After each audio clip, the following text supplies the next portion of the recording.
Well, good morning, good afternoon, good evening. Depends on where and what time you're watching this show. Welcome to Music and Conversation, where you hear the best music and the conversation is great. Today is no different. We have a special treat for you today, and we're going to start off by watching one of their videos, but these guys have been together so long that I'm telling you, they set history behind themselves. I think they were here with the beginning of time. That's how long the music has seemed to have been here with us, because we all love it. We all look forward to it. And the bad thing about it, guys, is this is their farewell tour. That means they're getting ready to just go on vacation, sit in the sun, and all these other things after this last concert. So I'm one of the ones standing by saying, please find something that brings you back later on. Don't forget us. But they won't. Their music lives on forever. I'm talking about the one, the only, the hardest working people in show business, the Williams brothers. And we've got them on for us today. I'm D Nice, and my other portion will be here in a minute, Miss Sharon Mackey. Meantime, in between time, I'm not going to let you guys wait any longer.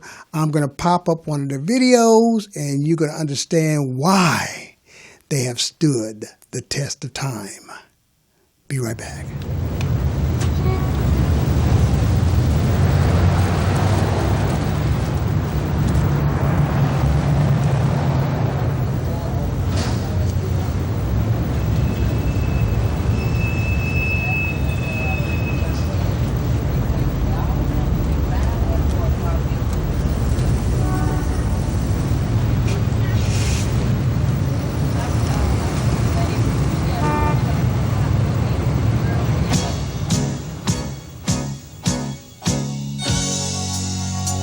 I was walking downtown one day, and I saw a man who appeared to be just an old wino, sitting on the street, telling the people about Jesus as they passed by.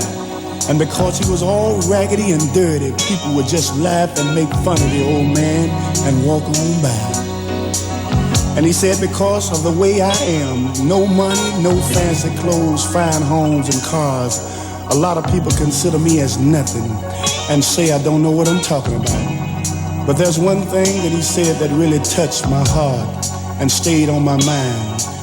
When that old man looked up and said, I'm just a nobody, trying to tell everybody about somebody who can save anybody. He said, I'm just a nobody, trying to tell everybody about somebody who can save anybody. And he said, I've had so many problems in my life that I just couldn't deal with. So I started drinking, thought it would help ease my pain. But things got worse. So I said, Lord, I give up. I'm in your hands. And that's when my life began to change. But these people think I'm just a nobody, trying to tell everybody about somebody who can save anybody. I'm just a nobody, trying to tell everybody about somebody who can save anybody. And he said, on the streets day and night, that's my life, that's my home. Ain't got nowhere else I can go. So I just walk the streets telling the people about Jesus, from corner to corner, from door to door. But they all make fun of me and say I'm a nobody, trying to tell everybody about somebody who can save anybody. Oh, I'm just a nobody,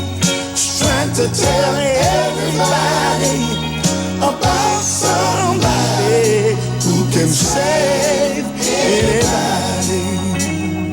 Tell you he can save. The Lord can save. Ooh, he can save. Save your soul. I tell you, through Jesus Christ, your life can be changed and made whole. He can bring everlasting joy and peace within your soul. Ooh. And in many ways, I feel just like that old man, born in the country, raised on a farm, no money, no fancy clothes, no fine homes and cars. But thank God, Mama and Daddy raised me up on the real deal, and that's God Almighty. And sometimes when I sing about Jesus and people won't listen, I feel like I'm just a nobody,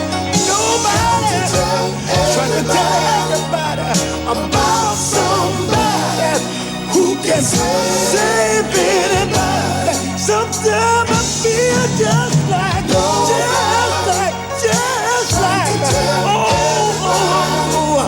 about somebody who can save anybody. I tell you, I'm just a nobody. See, I told you they were on top of the game, didn't I? That was just nobody looking for somebody. You know what I'm saying? Aren't we all nowadays, right?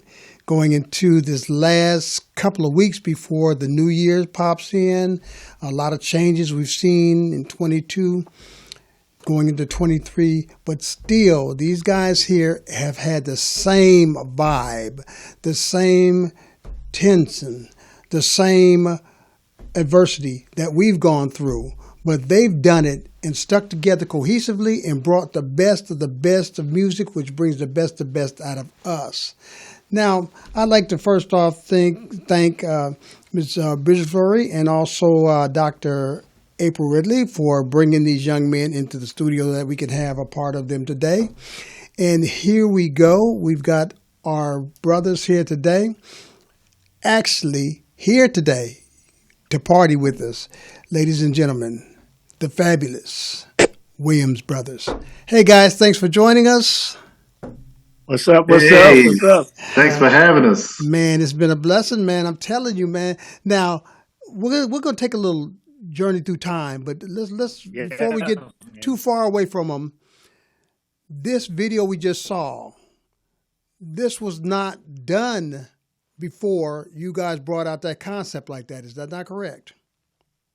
That's exactly right. As a matter of fact, this particular video, I'm Just a Nobody, I believe was the very first concept video ever done in gospel music. So it was really groundbreaking. We didn't have a clue at that particular time that it would be such a groundbreaking adventure that we ventured into. But I'm Just a Nobody, I believe, was the very first ever concept video, a music video that was done in the music field. So we thank God for breaking some new grounds there.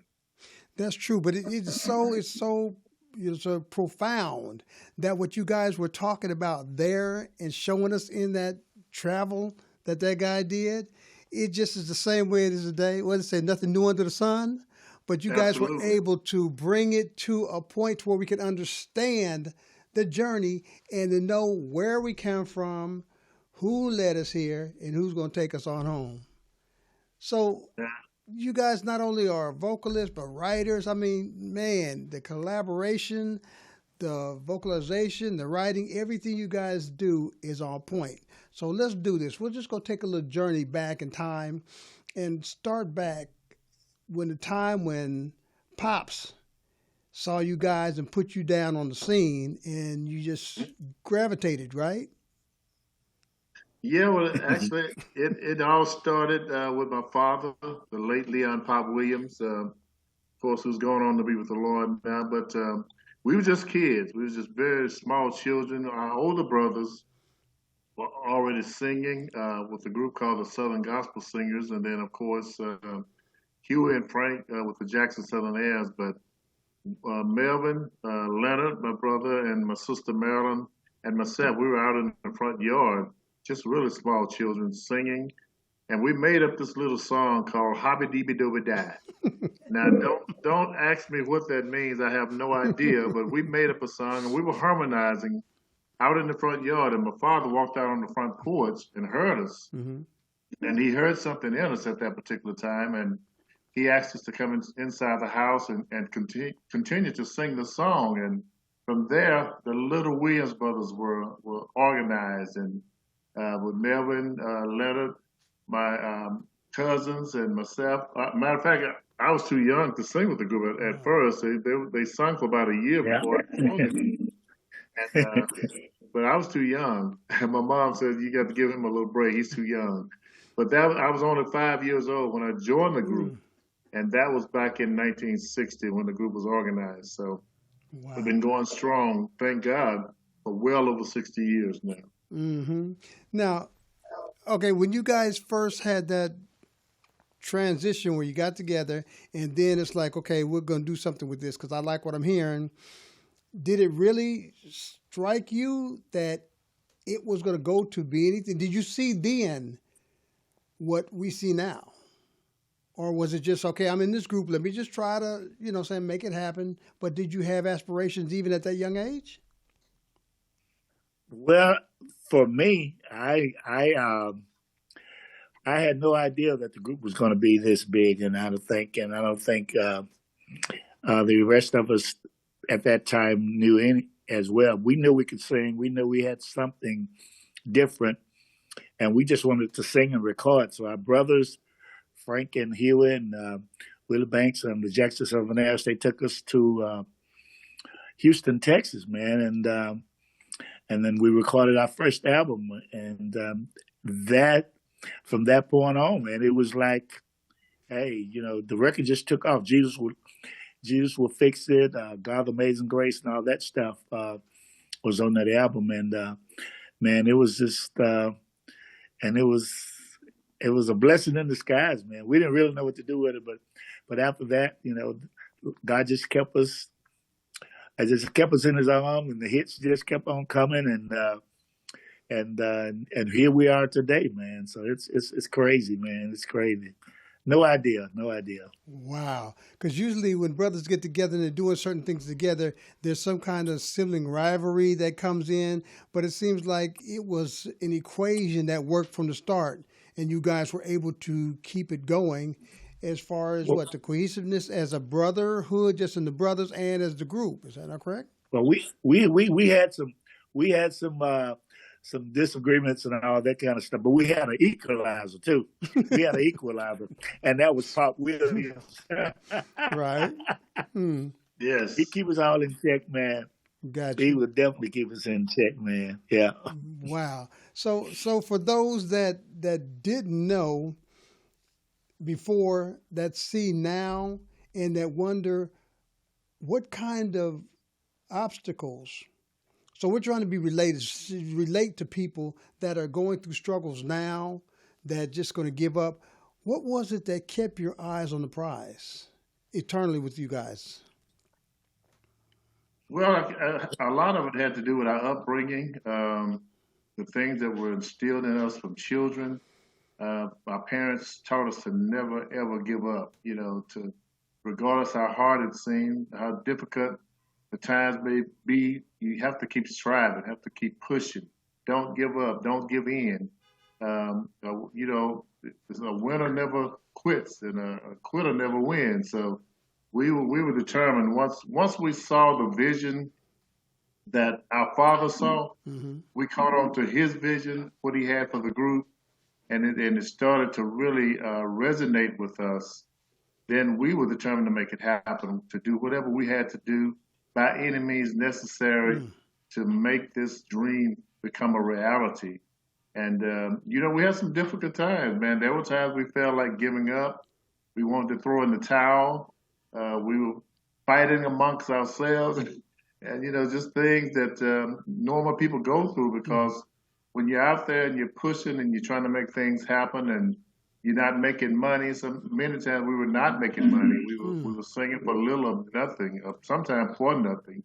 And we go back home and just as broke or even broken than we were before. So but these are the things that we had to go through that made us stronger, and it kept us focused. Okay, if we're gonna do this, then we got to hang in here. We gotta fight the good fight. We got to keep the faith. We can't give up. And that thing, it really became a part of us that we got to make this happen. This is something. This is a gift that God has given us. These talents and these gifts that God has given us, and He gave them to us for a reason, and there was a purpose behind it. So we just had to fulfill that purpose that God had put in us. Now, the difference I see in some of the singers today is that they have homeschooling or tutoring and stuff like that. But at the time, you guys were still going to school and maintaining the group at the same time? Oh yeah, definitely. We were going to school and um,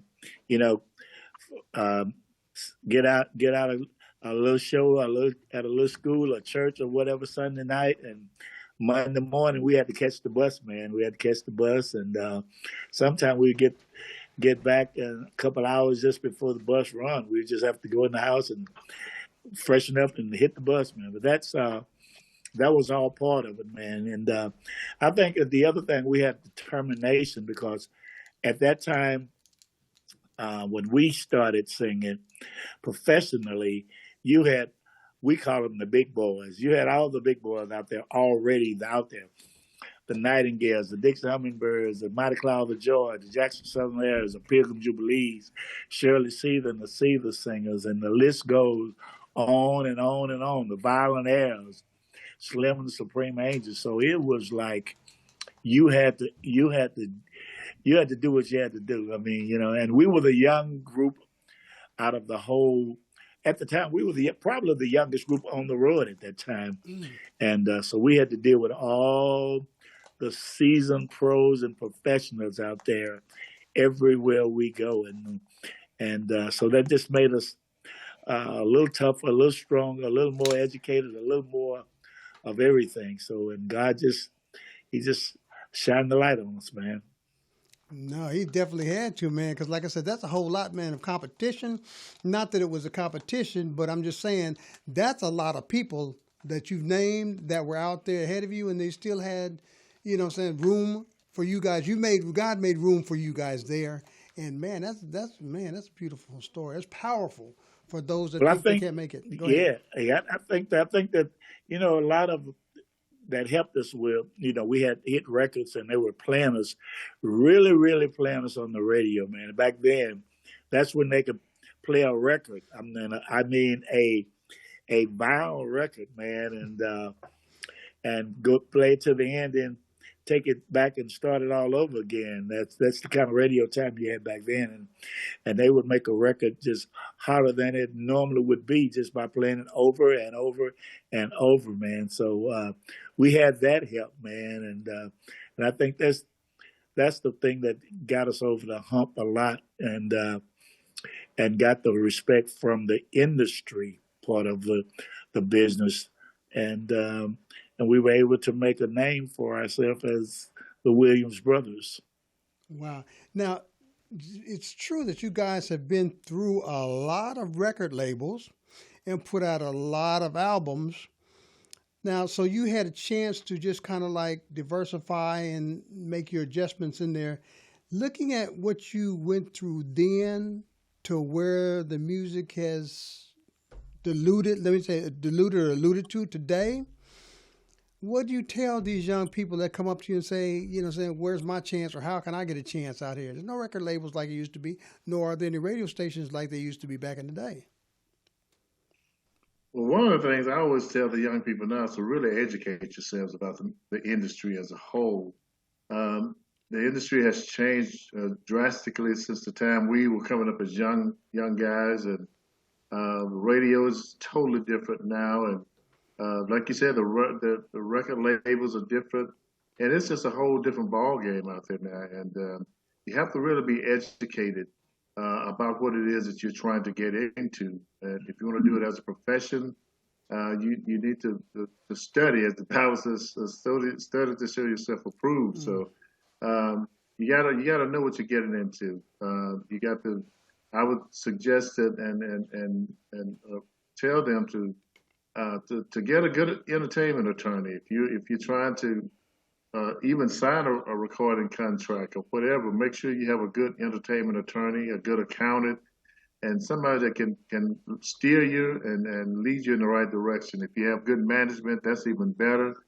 But it's good to know what the things that you need to know about publishing and royalties and artist royalties and things that people can take advantage of you if you're not aware of it. And so many artists of the past, even before we came along in secular and gospel, were actually taken advantage of because they just didn't know. They didn't have the knowledge about publishing royalties and writers' royalties and all these things. So they would sign contracts, not even knowing what they were signing, because sometimes the people just put maybe $5,000 or $10,000 on the table in front of them, and that was all they would get. And they would sign a deal, and the record company make millions off of them. So it's just good to be educated.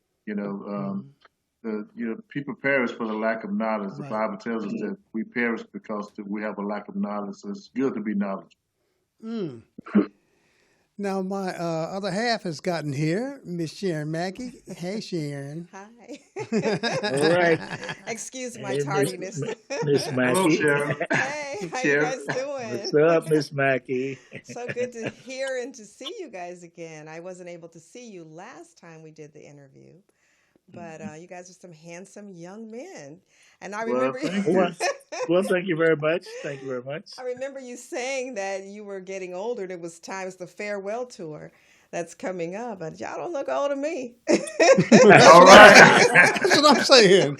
We try to keep it together over the years for sure. That's for sure. Nice looking young man. All I can say is God is good. God is good. That's what I'm talking about. Yes, he is. He's a all keeper. The time.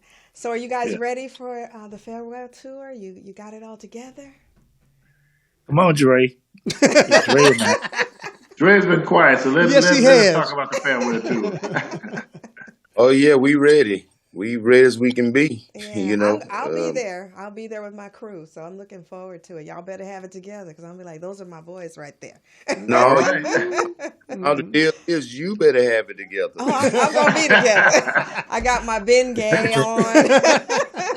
Yeah, you better have it together. We just gonna come and we gonna let it all out. You know what I'm saying? This is the last of the run, the last of the Mohicans, as they say. Is we just gonna put it all on the stage that night. So we y'all get ready for an hour and a half to 2 hours. Wow. Nothing but hit songs from the Williams Brothers. All of your songs have been hit Non-stop songs. at that. All of your songs have been hit songs to me. I That's what I'm really don't you love their music? Man, it just soothes, and whatever's happening inside, you just let it go. Yeah. Yeah. I really Thank like you. it. I like to hear the men's voices gelling. It's amazing. All right. Thank you so much. Looking forward Yes. to it. Well, Yeah. coming to California, and this is the first time that we've been there in many years with a full band doing a live concert like we're doing. And we're going to be doing like 20 plus songs, 20, 22, 23, 24 songs nonstop. And this is called a farewell, nothing but the hits tour. So we're taking you all the way back To the beginning. from the very beginning. All right. 1973, Jesus Will Fix It. That's where we started, really. Oh yeah. We're going to do Jesus Will Fix It. Jesus Will Never Say No. Mama Prayed for Me. I'm Holding On. I Won't Let Go of My Faith. I'm Just a Nobody. Sweep Around Your Own Front Door. The Goat. Waiting on Jesus. Living Testimony. Still Here. Pool in the Water. Come on, Dre. Ooh, We Another Blessing. The Yes. Ship Like Mine. And the list goes on and on and on. We're going to be doing all those songs. Prayer Made a Difference. Yeah, we don't leave that one out. And so many others. We're just gonna, as Dre said, we're gonna leave it all on the stage for you. When we get through, y'all might have to drag us off the stage because we're so tired. But yeah, we're gonna give it to you, California, Carson, Los Angeles, Long Beach, Riverside, all of them. Come on out and get ready to be blessed, man. the Williams brothers are coming to town. We are looking forward to it. So tell me, are you going to have the broom as you sweep around your own front door? We absolutely going to have, well, we're going to sweep around, but they might be invisible brooms. But. Right. But whatever, they're going to get caught up in the dustpan, huh?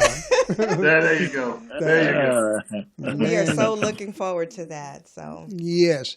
And to just let people know again, it's at the Carson. Go ahead. Tell them where it's at. there it is. The Williams Brothers. Carson Community Center in Carson, California. Yes, sir. Sunday, November 27th at 5 o'clock p.m., if I'm not mistaken. 5 o'clock p.m., yes. Yep. We will be there.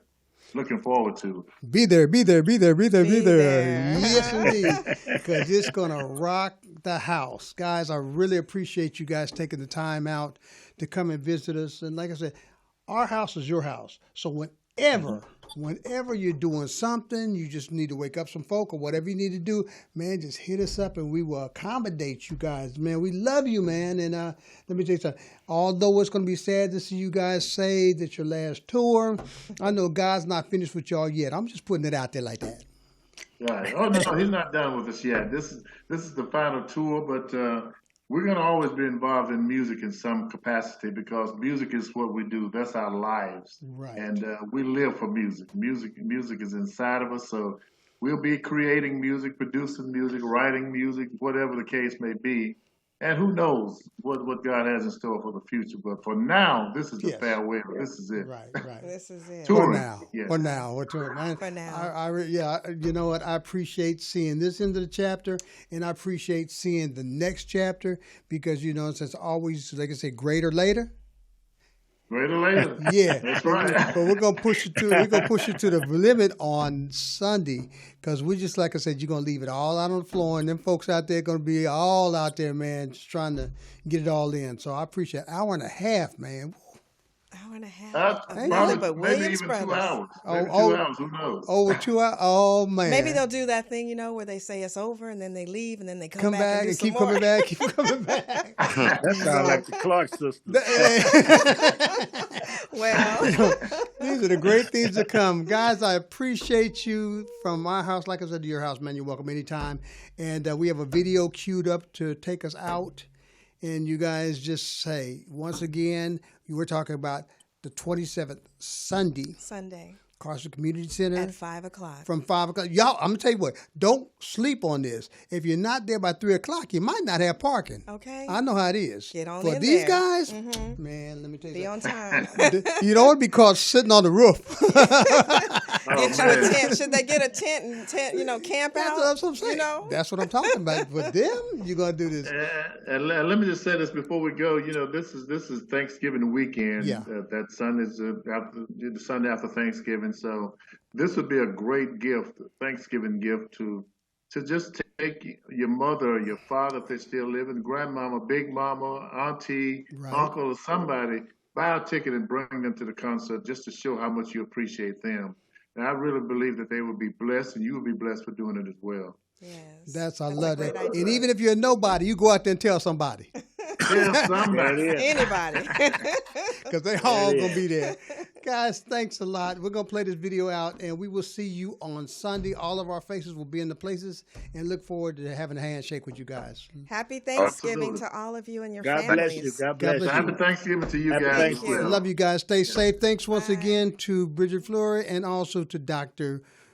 Ridley. Thank you very much for bringing them on.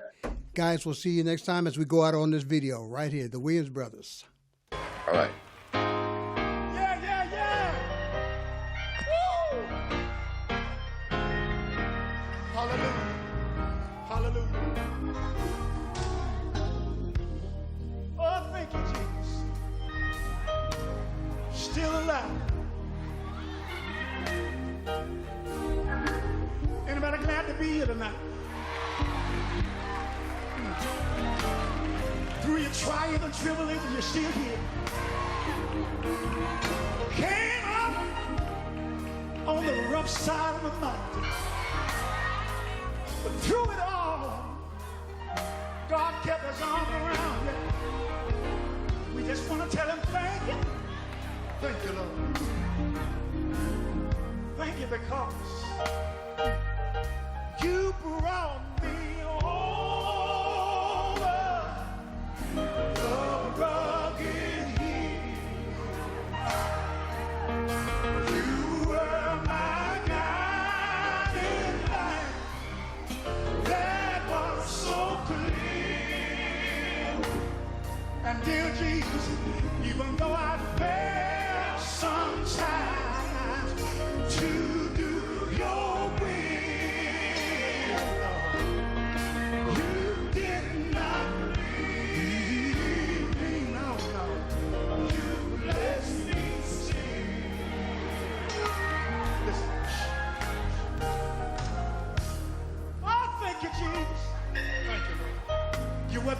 me when I strayed away.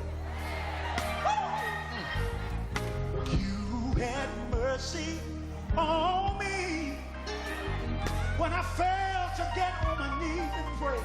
Look what you did, Lord. You died in my footsteps day by day. And another thing, you kept your arms wrapped around me. Yes, you did. Every step of the way. Oh, yeah. You brought me home.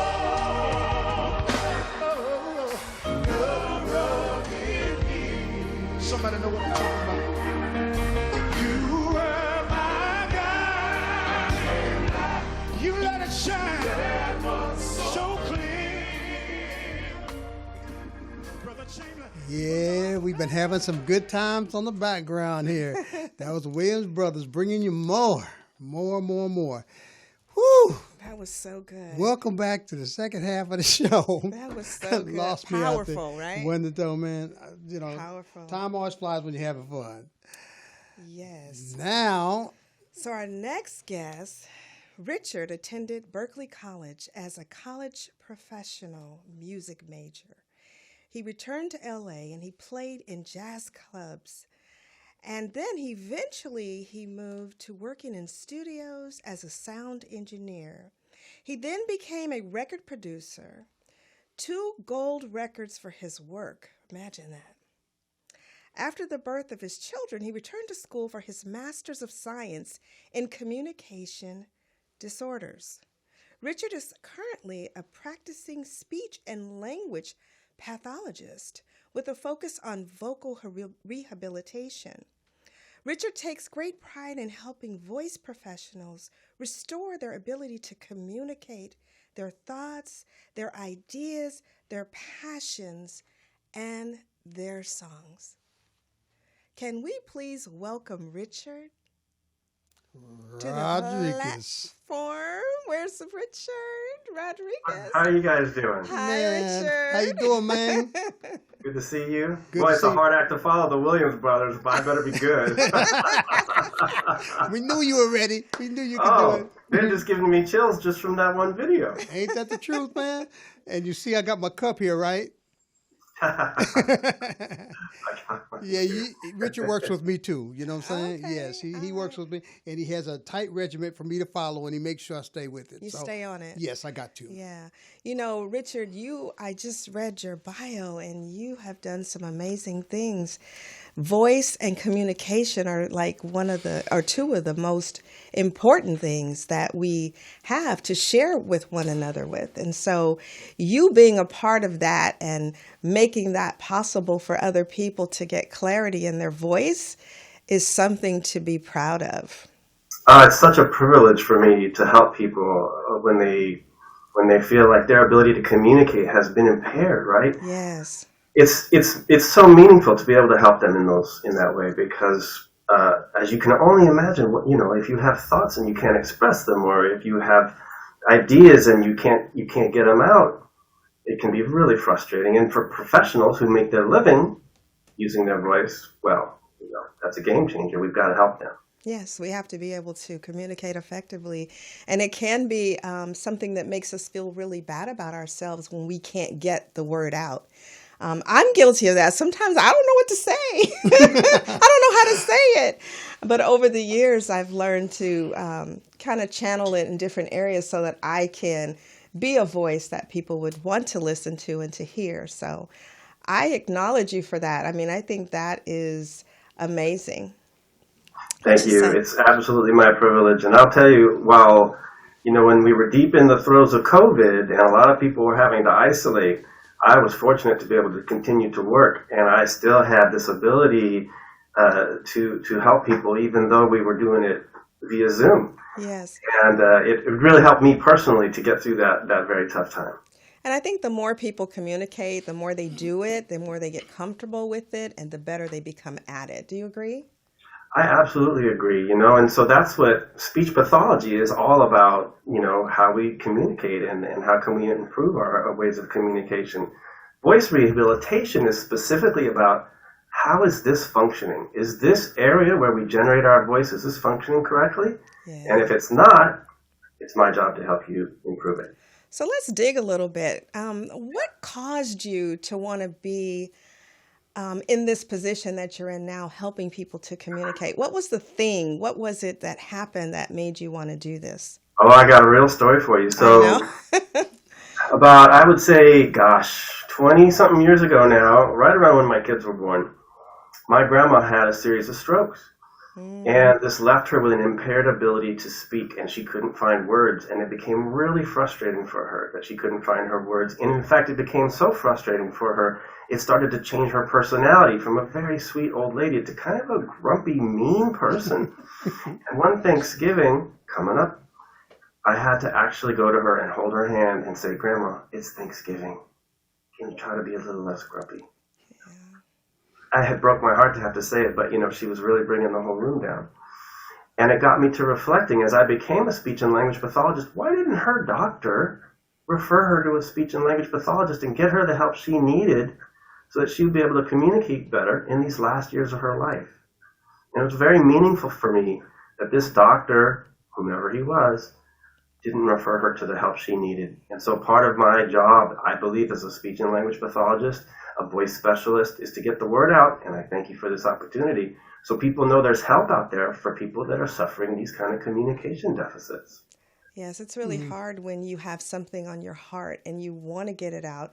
And sometimes it's not just because they can't speak. Sometimes it's a medical condition and it's right there on the tip of their tongues and they want to get it out and they just can't. I experienced that as well with my mother, so I understand. I also noticed that, and I don't know if you agree with this, you can help me out with this, because I see people and they want to use profanity. A lot of people use profanity because they can't think of any other words to use. Do you think that has something to do with their lack of ability to communicate through, maybe there's something blocking their communication skills? Oh my goodness, such a deep, deep question. So much to talk about there. Education, primary thing. And we need people to read. We need kids to read, right? And that's what improves your vocabulary. And once you can improve your vocabulary, that improves your lexicon, or the words that you have in your own personal dictionary that you can pull from to express yourself. And books are the start of all that. And part of speech and language pathologists' job is to address that in earlier intervention. So children who are having language growth deficits, so from ages 1 to 3, your kids should be speaking about 1 year or so. And if they're not, there's help for those kids to develop their language. And we want them reading as much as they can, as soon as they can. Interestingly, just to follow up on that idea, there's been some research on the prison population, and what they found from the prison population is up to 66% of the prison population has communication deficits. And that's probably why. Yeah, but is the frustration from having the inability to express yourself, does that spill over into criminal activity? Yeah.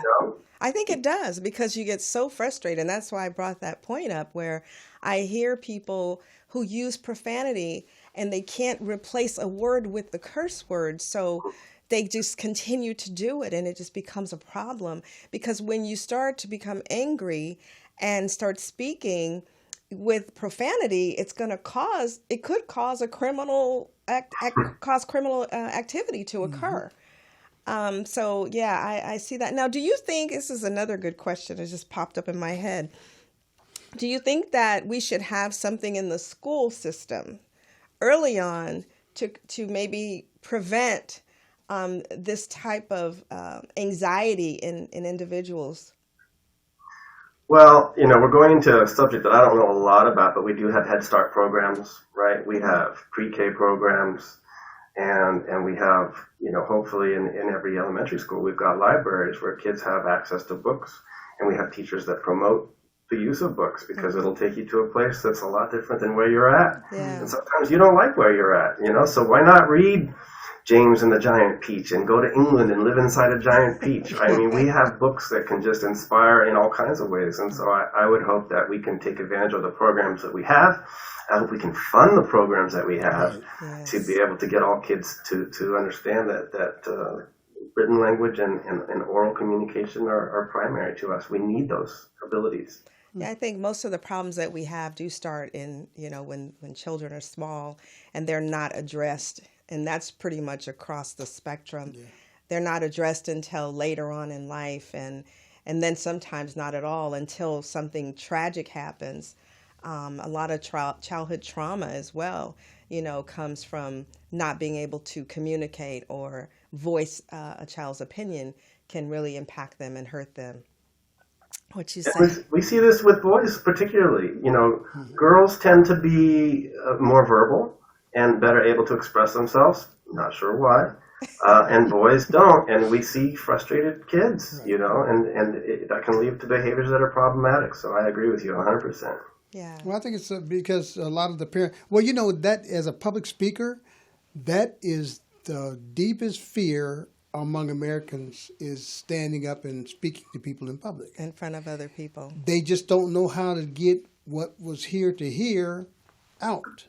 And I don't know if it's the confusion and the apprehension of saying it out loud, because they might be able to think it, but when you put it out, you've got to have some kind of facsimile to bring it together so that it's expressed right. So that's where a lot of frustration can come in too. So that it makes sense. Right. You want it to make sense. Right. It makes sense in your head, but when you say it out, it doesn't. Just like you said earlier about people that can't communicate, the next thing you know, they're cursing, and then somebody they may be talking to gets affinity to it, and then you boxing or shooting each other, whatever, and it really, had the communication been smoother, it probably wouldn't have gone that way. Mm-hmm. So, yeah, these are some scary, doors that we're opening right now. But I think the only thing that people have to understand really is it's a condition that can be worked on, and there's a way to get over that block. And I'm just glad that there's a scientific way and a medical way, and not just people looking at somebody to help their voice and say, oh, I'm not a singer, so I don't know where to go. Or if you go to a singer, you'll go to a voice teacher or whatever. So if I'm not saying I'm a singer, then I don't need a voice teacher. I need somebody so they don't know where to go. Mm-hmm. So it's good that we have somebody like Richard that can show people not only are we learning to do this, but we're going to walk you back and show you how to do this and put them all together. Let's get to the core, the root of the problem. That's what we don't do all the time. Yeah. And I'm glad that you're bringing this to the table. Get to the core of it, Yeah, and we should talk about people who can use the specific services that I provide, voice rehabilitation. So who uses their voice to make their living? Well, we know singers do, actors do, comedians do, voiceover actors, teachers, professors, customer service representatives. Oh, yeah. That's a big one. All these people who are relying on their voice to do their job. And if it feels like your voice isn't working for you, yeah, there's help to be had, and you're right, Daryl, that people don't know that this exists, and it's really important to me for them to know there's people like me here to help you. Yeah, customer service is a big one. Oh, Lord, isn't it the truth, though? That's a lost skill nowadays because they don't know how to communicate, and next thing you do, you want to throw them across the counter. Yeah. Or go across the counter because you're like, do you understand what I'm trying to say? And they don't really communicate right. Like, oh. Because they don't know how. They haven't been taught. They need somebody like Richard. Right. I remember, growing up, it was always, the customer's always right. I haven't heard that in a very long time. Either. So much frustration in individuals today, and not being able to effectively communicate their voice is a big problem. Right. So once you find or you think you found a problem in you, Richard, how can somebody reach out to find a Richard for their help? Absolutely. Well, it's a very small world of voice, rehabilitationists. But if you want to visit my website at www.voicerecovery.care, www.voicerecovery.care. There it is. I'd be more than happy to speak with you via email, text, or phone call. And of course, you can always go on to ASHA, which is ASHA, which is our parent umbrella organization. And there would be a list of voice rehabilitationists in your area all over America. So now we have the differentiating between vocal rehab and professional. Now, everybody in between that, like you said, the customer service reps and the DJs and things like that that need help also, then what would you say would be some of the basic steps that you could say we could all use every day to help us out? Well, one thing we can all use all every day is understanding the relationship, and this is going to blow your mind, between what we eat and how our voice performs. Yeah. Because if we're eating something that causes acid reflux to come up from our stomach into our throat, that is hurting the tissues in our throat, which hurts their ability to perform. Let's say you sprained your ankle. It's going to take you 6 weeks to get that ankle back online. And that's if you don't do anything to it in those 6 weeks. But if we have reflux coming up to our throat every single night, how's our voice going to work the next day? And it's coming up every single night. How's that thing going to heal? So, yeah, that would be the surprise right there. How does what you eat affect your voice? So what we eat can definitely impact what comes out of our mouths. Absolutely. And I'll tell you this from a professional, standpoint, because I myself have reflux, and if I don't watch what I eat and when I eat it, the next day I cannot speak well, and I feel myself straining. So on that same note, what about hearing? What you're hearing in your ear versus what's coming out of your mouth? Is there an association between hearing and speaking? Yes, there absolutely is. And we see this in mostly older folks, either who have lost a lot of hearing and consequently are talking really loud. We've all seen people like that. But some of those folks have gotten hearing aids and now they talk really soft because in their head, they're really loud again. So we've got to create the balance to get back to normal. Oftentimes we've got this imbalance, and that's really hard. So we're actually training the brain to be different, and that can be a challenge. Wow. So based on what you hear me speaking right now, can you tell me what I'm doing wrong or what I need to do, or is there something that you could share with me right now while we're speaking? The way we work as rehabilitationists is this. If you feel like you're participating in your normal activities of your daily life to a satisfactory degree, in other words, you're not feeling you have any impairment, you're feeling like everything you do, you can get it no problem, then I don't find that there's a problem with you because you're telling me you're fine. But if you come to me and say, listen, I'm doing this podcast, I'm doing this blog, I'm doing this radio show, and halfway through, I feel my voice start to strain and I start to sound different, and I don't know how to handle that. I'm here for that. I want to help you be able to do that. Okay. For instance, I have moms, stay-at-home moms, who are busy talking all day to their kids, but by the time it comes time to read their bedtime stories, they can't do it. That's heartbreaking. We got to fix that. Yes. Sometimes you're just tired. Talking all day. Right. Yeah. Stay out of the street. Good advice. Start throwing more rocks. I think I'll take it. Yes, indeed. But, as a professional that's been around the different occupations that use the voice, and hearing people's complaint, do a lot more people know what's wrong with them as compared to those that really say something's wrong, but I don't know exactly what it is? That's a good question because you know what? This is an automatic process. We don't know how we make a voice. Right. We have no idea at all. And so when something goes wrong with an automatic process, we don't know how to fix it. If we sprain our ankle, we know what to do. It's rice, right? Rice, raise it, ice, compression and elevation. We know what to do and stay off the thing. Right. But when this goes wrong, we don't know. And so people come in here really frustrated and they just don't know what to do. And I'm so happy to be able to give them, some solutions. Have you ever worked with someone who had maybe a thyroid problem or, some throat cancer or something else, and they didn't really know what it was, and they came to you saying, hey, I can't speak the way I used to speak. It's just not coming out anymore? Yes, absolutely. So most of the time, I'm happy to say, we don't have people coming in here with cancer or, some kind of thyroid issue. Most of the time, it's more muscular, and it's a miscommunication between the brain and the muscles inside the throat. But sometimes we do. For instance, I had a guy in here who we tried for about 8 weeks to get his voice right, and it just didn't want to be right. Sometimes it would get good, and then it wouldn't stay. And I had a question about it, so I sent him to a laryngologist which is an ENT that specializes in the larynx. And indeed, she found a really big chunk of something growing on his cord, and he's going to have surgery. Oh, wow. That's pretty rare, but it can be the case sometimes. It can happen, yeah. Well, even from that perspective, some of the artists that have been out there for a while, singers that have, been doing this for 20, 30 years and still doing it, and then they're finding out they're having problems now. Is that something that becomes common with people that have been singing for such a long time? Or it sure does. I mean, and even people who haven't been singing for that long. For instance, Adele, I think, is pretty well known for having nodules, and I think she's gone under some surgery 2 times now, right? Dr. Fauci had surgery for vocal cord issues when he was doing all that talking during the COVID pandemic.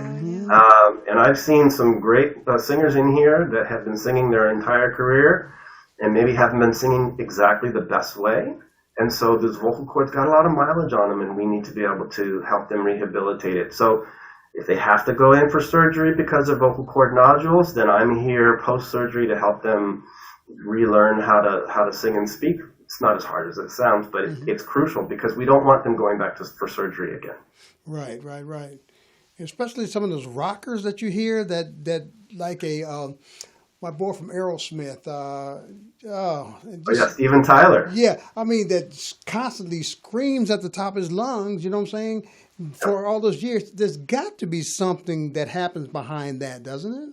Well, Steven Tyler famously had a voice rehabilitationist travel with him very often when he was touring. But, my old voice professor used to say, we're on a spectrum, of abilities. Some people have voices made of glass. Some people have voices made of cast iron. I think Steven Tyler is more on the cast iron side. Right. I think I might be more on the glass side myself. Right. Be careful with it. Don't break it. But, I mean, it's got to be a challenge when you listen to somebody, because as long as you've been in there, there's always going to be something that somebody brings you that's new, correct? So it's always a learning process for you also?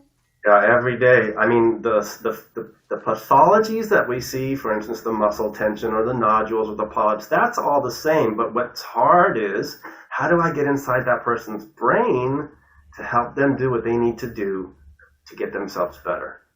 Because sometimes we're our own worst enemy in that we can hear the advice from the professional, but we're not always great at doing that advice. Doing those exercises day after day and having faith in the process of therapy, which is slowly moving the needle day by day. I'm here to help with that and help people stay on track and to give them encouragement and strategies and rationale for why they should stay on track. So are you still playing in jazz clubs? I do not. I wish I could. Oh boy, I miss those days a lot, but you know what? Getting paid in drink tickets, I can't pay the rent. I know the feeling. So you have a good ear because you've been in music for a very long time. Yeah, singers really appreciate coming in to see me because not only can I help them from a scientific and evidence-based standpoint, but I can also speak to them about music, about notes. I can talk to them about in-ear monitors. I can talk to them about how to interact with their band members, right? A lot of experience comes to bear in the singing thing. I think the singers appreciate that. Yeah. I figure being a sound engineer, you would have a good ear.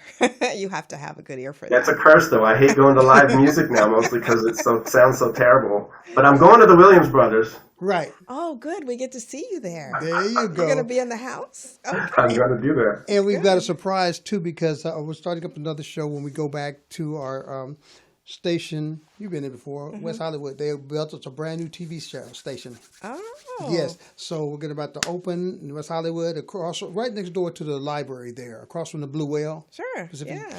And so when they open it up, he's coming in to do a show. He'll have his own show. Oh. Yeah, talking about the use of the vocalization and, speaking for a living and all those kind of situations where he'll be able to bring and show us how to, learn how to communicate better. I love it. So meantime, in between time, before we go out, can you give us one more time how people can reach you, Doc? Sure.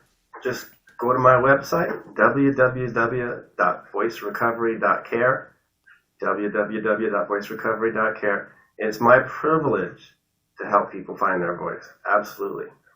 Voicerecovery.care. I love it, man. I need that because I want to sing again. Come on over. You can hear by her voice, Doctor, she's a singer, huh? Okay, beautiful. I love it. I'm going to call on you, Richard, because I need something's not right in my throat. See, and this is what we're talking about. You can feel something's going on. I'm here to help you with that. And you're going to help me too, so get ready. I'm not an easy case, though. Just know that. No, I've not been an easy case, okay? And if you can work with me, you can work with anybody.